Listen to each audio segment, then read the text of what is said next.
In the heart of 16th century Angola, where the sun blazed fiercely over the savannah and the whispers of the wind carried tales of conquest and betrayal, there emerged a formidable figure, a queen who defied both tradition and invaders.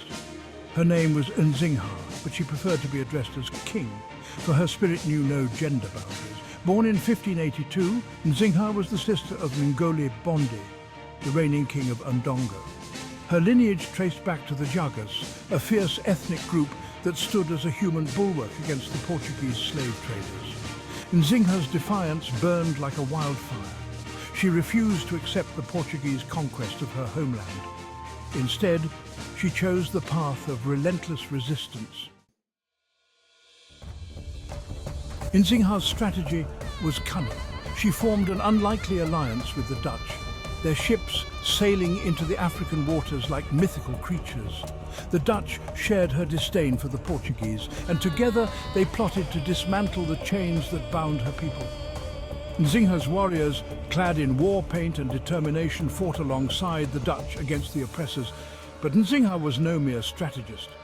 When the battle drums echoed across the plains, she donned men's clothing, a warrior's attire. Her presence on the battlefield was electrifying. The sun seemed to bow to her, casting its golden glow upon her face as she led her troops.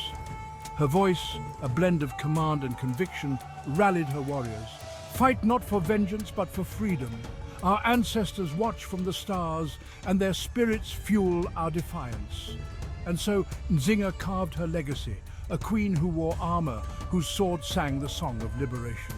Her enemies trembled, for they faced not just a ruler, but a force of nature.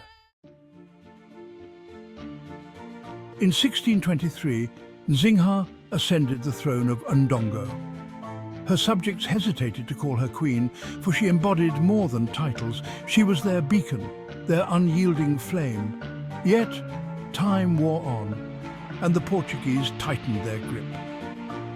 In 1659, at the age of 75, Nzingha faced a bitter truth. African bravery could not withstand the thunder of gunpowder forever.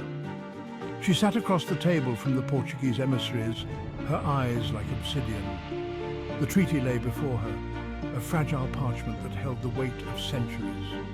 Nzingha signed, her quill scratching the paper. No feeling of triumph surged within her, only resignation. The ink dried, sealing her people's fate.